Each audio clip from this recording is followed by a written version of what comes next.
और मुझे पूरा विश्वास है। वो अब उनका काम है, मुझे मालूम है। मेरी सोच कांग्रेसियों की नहीं है जो हर चीज को पकड़ पकड़ के फाड़े।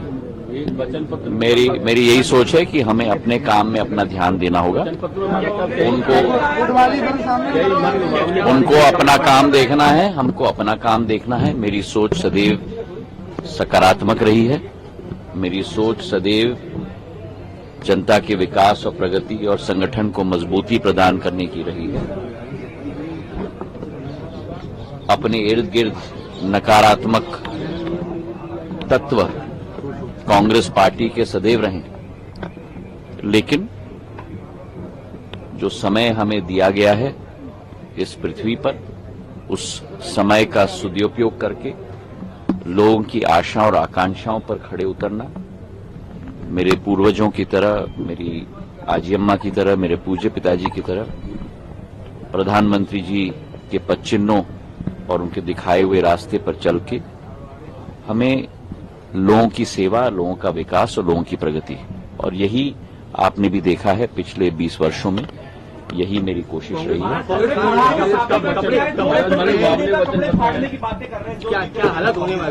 अब आप समझो कि अगर, और ये मैं कोई टीका टिप्पणी के रूप में नहीं, लेकिन अगर दो लोगों के बीच में ही, दिग्गज नेताओं के बीच में इस स्थिति पर चर्चा हो रही है, तो अगर, मुझे विश्वास है प्रदेश की जनता ये होने नहीं देगी, लेकिन अगर उनके हाथ में शासन आएगी तो जनता का क्या हाल होगा?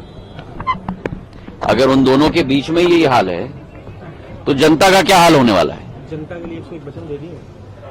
और जहां तक वचनों की बात है, वो तो एक इतनी गहरी खाई है कांग्रेस की और इन दोनों की,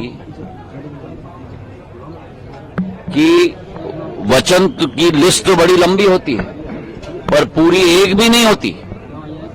मैनिफेस्टो बनाना, उसमें अनेक तरीके के मिश्रण, अनेक तरीके के लुभानवी मुद्दों को डालना, ये बहुत आसान है।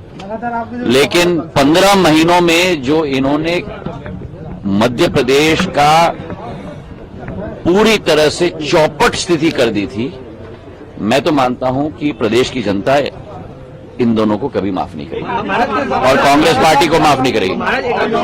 ग्वालियर दक्षिण से आप चुनाव लड़े, इसको लेकर देखिए, मैं भारतीय जनता पार्टी का मैं सामान्य कार्यकर्ता हूं। ये भारतीय जनता पार्टी की फौज है।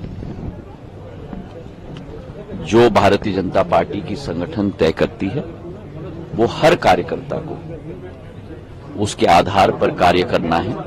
और आप देख ही रहे हैं कि पिछले 3-4 महीनों से, चाहे मुख्यमंत्री जी हों, चाहे प्रदेश अध्यक्ष जी हों, चाहे नरेंद्र सिंह जी हों, चाहे शेजवलकर साहब हों, चाहे प्रदेश का एक एक नेता स्ट्रोक कार्यकर्ता हो, पूर्ण लगन से लगा हुआ है। और उसी तारतम्य में